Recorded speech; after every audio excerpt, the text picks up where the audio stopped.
하나님의 말씀은 맛있습니다. 하나님의 말씀은 즐겁습니다. 하나님의 말씀은 생명과 행복을 줍니다. 500독 성경 통독 훈련 원장입니다. 여수 살리는 교회 임기환 목사가 하나님의 말씀을 봉독하고 전하는 시간입니다. 함께 하시면 기적이 일어납니다. 알람을 설정하시고 들으시면 좋겠습니다. 본 방송은 유튜브에서 성경 통독 임기환 검색하시고 구독하시면 계속되는 하나님의 말씀 업데이트를 통해서 은혜 받으실 수 있습니다. 오늘은 시편 29편을 봉독합니다. 그리고 말씀을 전하겠습니다. 시편 29편. 다윗의 시. 너희 권능 있는 자들아 영광과 능력을 여호와께 돌리고 돌릴지어다. 여호와께 그의 이름에 합당한 영광을 돌리며 거룩한 옷을 입고 여호와께 예배할지어다. 여호와의 소리가 물 위에 있도다. 영광의 하나님이 우리의 소리를 내시니 여호와는 많은 물 위에 계시도다. 여호와의 소리가 힘있으며 여호와의 소리가 위엄차도다. 여호와의 소리가 백향목을 꺾으시며 여호와께서 레바논 백향목을 꺾어 부수시도다. 그 나무를 송아지같이 뛰게 하시며 레바논과 시존의 들송아지같이 뛰게 하시도다. 여호와의 소리가 화염을 가르시도다. 여호와의 소리가 광야를 진동하시며 여호와께서 가데스 광야를 진동시키시도다.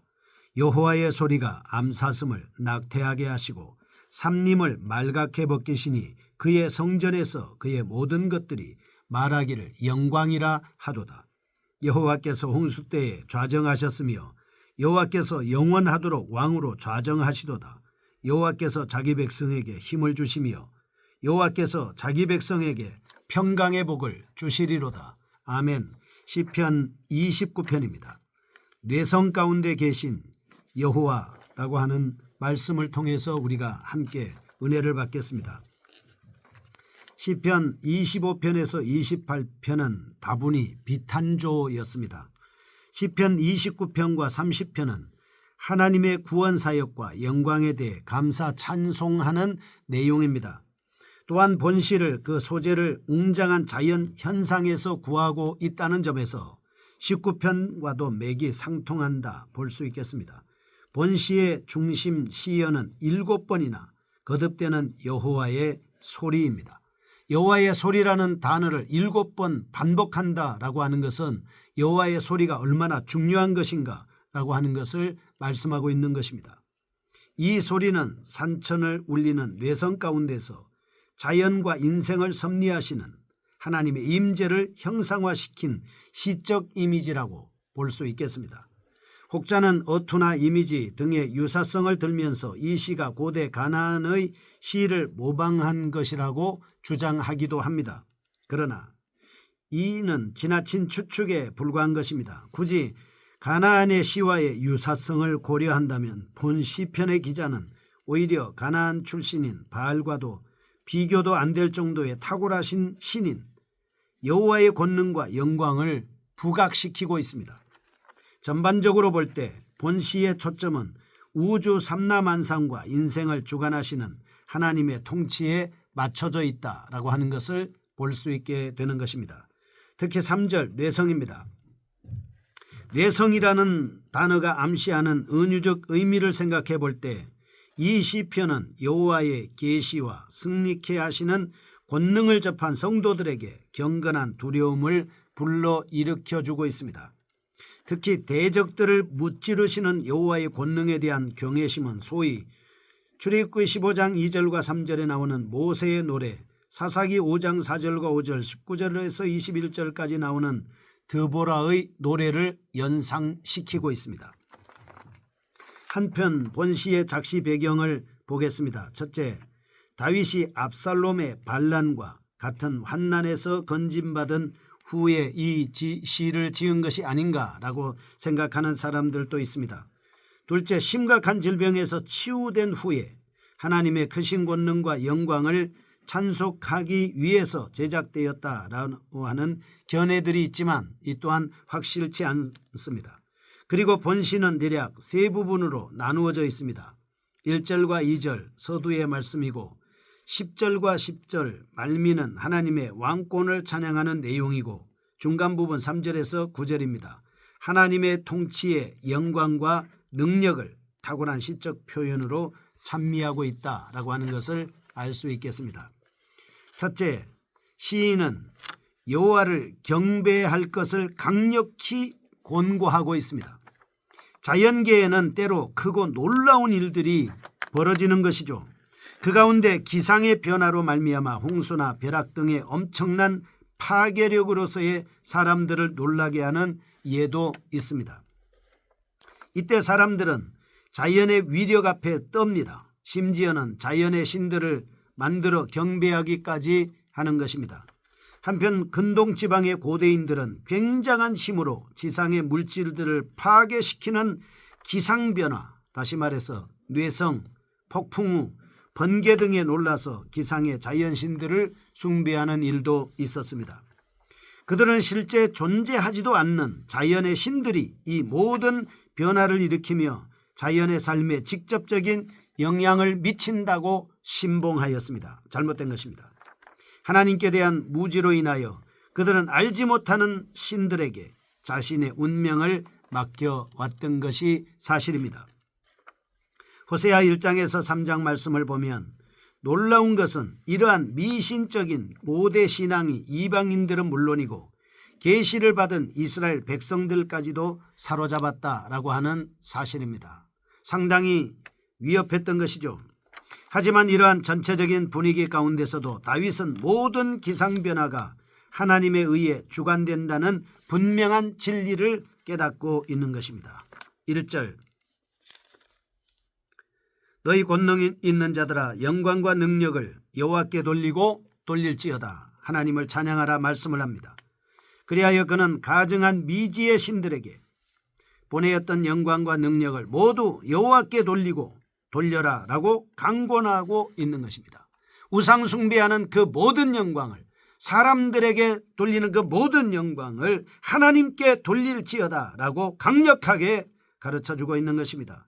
물론 그는 틀림없이 성령의 감동 안에서 이 귀중한 진리를 깨달았음은 분명한 사실입니다. 왜냐하면 성령의 감동이 아니고는 하나님을 알 자가 이 세상에 아무도 없기 때문입니다. 하나님의 능력과 신성이 온 천하 만물에 분명히 보여 알려졌다라고 하는 이 로마서 1장 20절의 말씀은 하나님의 계시가 있을 때에만 우리가 그것을 알 수 있기 때문입니다. 아무튼 그는 이 진리 안에서 무지몽매한 이교들과는 전혀 다른 시각으로 기상의 변화를 바라볼 수 있었습니다.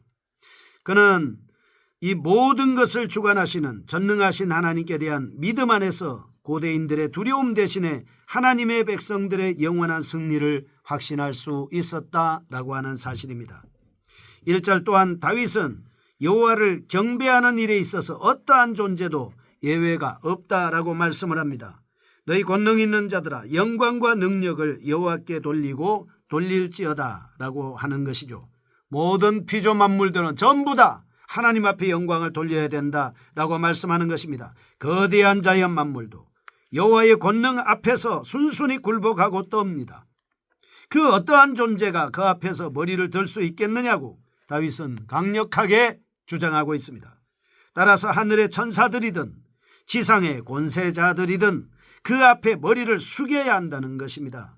그렇지 않으면 백팡목이 부러지듯 그들은 하나님의 치심으로 넘어질 수밖에 없는 것입니다. 여기서 우리는 하나님께 절대 권위와 무한한 영광을 돌리는 다윗의 충성을 볼 수 있겠습니다.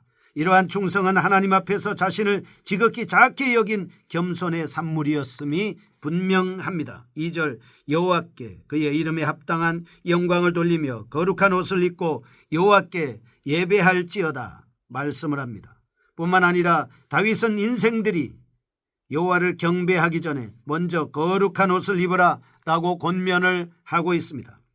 이것이 인생에게 필요한 까닭은 여호와 하나님께서는 거룩하시기 때문에 그를 경배하고자 하는 자는 거룩한 옷을 입어야 합니다. 지금으로 말하면 예수 그리스도의 보혈로 정결하게 된 피 뿌린 옷을 우리가 입어야 된다라고 하는 것을 알 수 있습니다. 이러한 사상은 첫째, 하나님께서 만물의 창조자요 만유의 주권자라고 하는 사실입니다. 하나님의 백성을 대신할 만한 것은 이 세상에 아무것도 없습니다. 하나님을 대신할 만한 것도 이 세상에 아무것도 없습니다. 둘째, 어떠한 인간도 자기 본래의 모습으로는 하나님을 경배할 수 없다는 사실입니다. 두 번째입니다. 시인은 여호와의 권능을 뚜렷이 부각시키고 있습니다. 본시에서 탁월한 시적 표현으로 묘사한 하나님의 권능의 모습은 실제로 하나님이 폭풍우를 팔레스타인 전역에 몰아치신 때의 장엄한 광경을 연상시켜주고 있습니다. 그때 먼저 구름 가운데서 굉음의 내성이 울려 퍼졌습니다. 3절과 4절입니다. 여호와의 소리가 물 위에 있도다. 영광의 하나님이 우리의 소리를 내시니 여호와는 많은 물 위에 계시도다. 여호와의 소리가 힘 있으며 여호와의 소리가 위엄차도다 말씀합니다. 이 소리는 여호와의 위엄 있는 소리입니다. 다윗의 귀에 들렸습니다. 폭풍우는 단지 내성에 그치지 않았습니다. 번개와 폭풍을 동반했습니다. 5절입니다. 여호와의 소리가 백향목을 꺾으시며 여호와께서 레바논 백향목을 꺾어 부수시도다. 두동강 났습니다. 6절입니다. 그 나무를 송아지같이 뛰게 하시며 레바논과 시련으로 들송아지같이 뛰게 하시도다. 레바논 산과 시련, 헬몬산이 마치 송아지같이 날뛰는 듯하게 보였습니다. 다윗은 이 같은 묘사를 통해 거대한 자연 문물이 하나님의 권능 앞에서 얼마나 무력한 것인가를 생생하게 증명해 주고 있습니다. 특히 레바논의 백향목이 폭풍에 힘없이 꺾여버렸다는 묘사는 단순히 자연 만물에 대한 하나님의 지배권만을 나타냈다기보다는 교만한 자에 대한 하나님의 무서운 심판을 암시하고 있는 것입니다. 교만한 자를 하나님이 꺾어버릴 수도 있습니다. 5절, 즉 여기서 레바논의 백향목이란 교만한 권세자들을 상징하는 표현입니다. 이러한 자들은 잠시 세상의 낙을 누리나 반드시 하나님의 심판으로 멸망당하고 만다는 역사적 진리를 가르쳐 주고 있습니다. 8절입니다. 이와 같은 상징적 의미를 지닌 폭풍우는 유다 남쪽의 가데스 광야에까지 미쳤습니다. 이런 사실은 하나님이 자연에 대한 통치가 팔레스타인 전역에 걸쳐 시행되었음을 말해주고 있습니다. 다윗 당시에는 팔레스타인 전역이 전 세계로 이해됐습니다. 이는 전 세계에 대한 하나님의 통치권을 상징하는 것이었습니다. 여기서 우리는 모든 민족, 모든 나라가 하나님의 놀라운 권능 아래에 있다는 사실을 알 수 있습니다.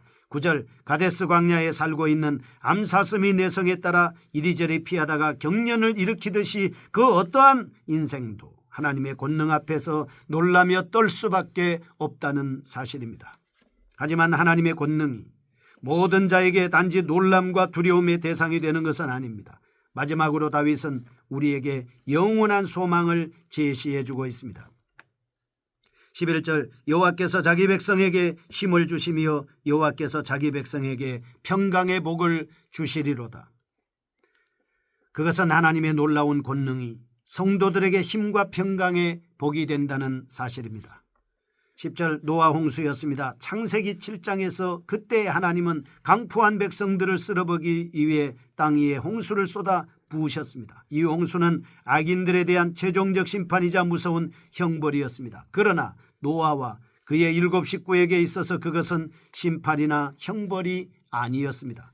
반면에 그것은 그들의 죄악과 고난의 세상에서 건지셔서 세상으로 옮기시는 하나님의 구원의 사건이었습니다. 바로 그때의 세상에 대한 왕으로서 홍수를 내리신 하나님께서 당시 팔레스타인 전역에 폭풍우를 내리고 계신다고 다윗은 믿었습니다.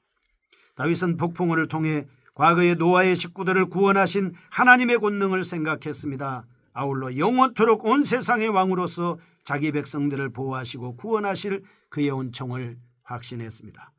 여기서 우리는 중요한 진리를 배울 수 있습니다. 하나님의 놀라운 권능은 교만한 자에 대해서는 심판으로 나타나지만 거룩한 백성들에게 대해서는 구원과 평강으로 나타난다는 사실입니다. 이러한 진리를 잘 알고 있었던 다윗, 팔레스타인 전역에 몰아치는 폭풍을 바라보면서 두려워하기는커녕 하나님을 따사로운 품을 확신하게 된 것입니다. 3절에서 9절, 내성을 의미하는 여호와의 소리가 7번 반복되어 있는 것은 요한계시록 10장 3절의 7 우레를 연상시켜주고 있습니다. 하나님의 역사는 예나 지금이나 이루어지고 있습니다. 거룩하신 하나님 아버지, 말씀으로 따라서 순종하는 저희가 되게 하여 주옵소서. 예수님의 이름으로 기도합니다. 아멘. 여수 살리는 교회 임기환 목사였습니다. 지금 극동방송을 듣게 하세요. 기적이 일어납니다. 우리는 지금 생명을 전하고 있습니다.